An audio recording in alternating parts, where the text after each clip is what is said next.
Okay, in this quick tutorial, all we're going to talk about is the how we can do permutations with some identical elements. So, when we talk about permutations and the arrangements of objects that are distinct, we know very well how to do that. But what happens if there's indistinguishable objects in the arrangement that you're making, where you can't tell the difference between them? So again, this is bears itself out in a few different instances, but we'll use a simple one to describe how it works and how we can do these calculations quite easily. Alright, so it says, pretend that we have these three letters, A, and L, and it says determine the number of permutations or ordered arrangements for the letters, and draw out all the arrangements. Alright, so let's start with AAL, and I'm going to highlight this A here just so we can distinguish it at this point from the other A, and you'll see why this is in just a minute. Now if I wanted to figure out the arrangement of three objects, if they were distinct objects, you would think this. You would think that the number of permutations would be 3p3, which we know is just 3 factorial, which is 3 times 2 times 1 if you want to use the fundamental counting principle, and that would tell you that there's 6 ways of arranging these three letters. However, let's say that I do this. Okay, what I've done is I've moved the L from here to here, and I moved this A from there to there, so I'm going to keep this A in that position. Now what I'm going to do is move the L over 1, like that. So this A, and I'll highlight it again in a minute once the pen dries, this A here is this A here. Okay? Then I could also have A, L, like this. Now you might argue that with this AAL that it's the same as the first one, but I switched the A's. You can't tell, but I've switched them. And another one could be ALA, like this, and LAA. And again, you might say this LAA and this LAA are the same, but you can tell, well, you can't tell, but I've switched this A with the other A, and for the ALA, not ALA, this A is on that spot there.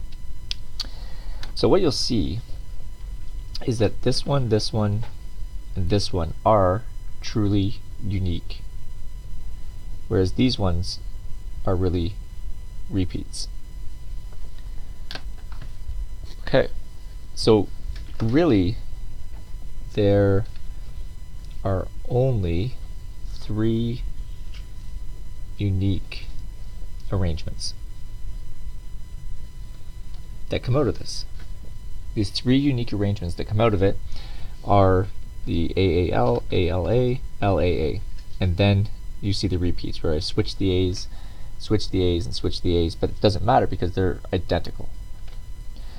So how do we write this mathematically? Mathematically we write it like this. We say there are a total of 3 factorial ways of arranging these items, and there are 2 A's that can switch spots, right? So they're crisscrossing, they're switching. So how many ways can you arrange 2 objects? Well, we can arrange 2 objects 2 factorial ways. So this gets us 6 over 2, which is our 3 arrangements.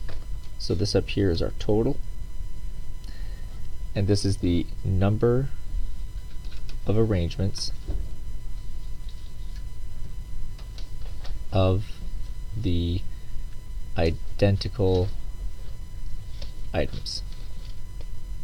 Okay, so let's take a look at the next problem and see how we can do this. Let's say you have 3 red pens, 2 yellow pens, and 1 blue pen. You're in one of Miss Plattner's classes and you're trying to keep up with all the color coding that's going on the screen.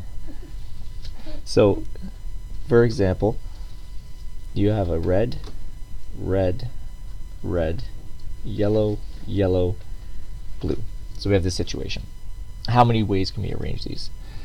Well, if you reach into your pencil case and you start pulling them out, you could pull them out in this order. or you could pull them out red, yellow, blue, yellow, whatever the case may be. There are a total of 6 factorial arrangements if all of those pens were distinct. However, we're assuming that the 3 red pens are identical, the 2 yellow pens are identical, there's only the 1 blue pen. So there are 3 factorial arrangements of red. There are 2 factorial arrangements for each of the blue positions, or the yellow pens, and just 1 factorial of blue. And again, 1 factorial is just 1, so we know we don't have to worry about that one really. So the number of permutations or arrangements, ways that you could grab these pens out in order, would be a total of 6 factorial total ways, which is quite a few, divided by 3 factorial, which gets rid of all of the 6 arrangements of red, the 2 factorial for all the 2 arrangements of the yellow when they switch places, and the 1 factorial just for completion for that one object. That would give us, if you put this into your calculator, you can work it out. You can go 6 times 5 times 4 times 3 factorial. 4 divided by 2 is 2. 2 times, 6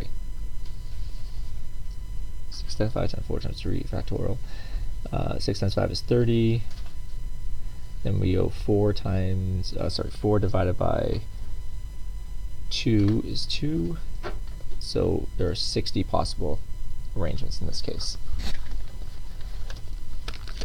Okay, so what we're going to look at now is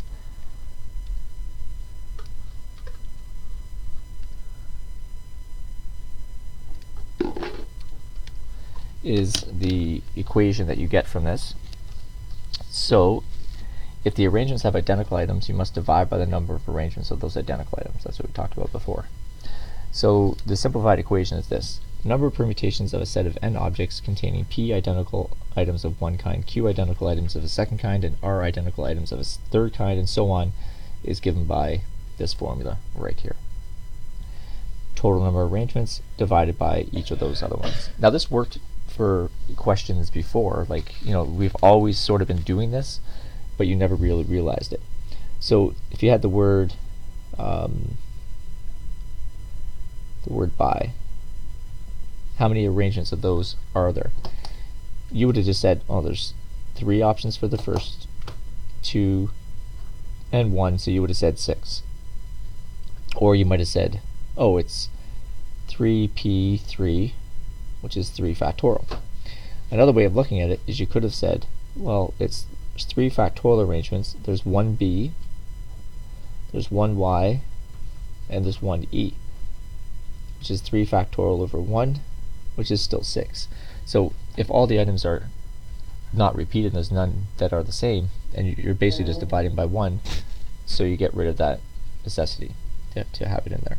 So we can, for simplification, leave it out.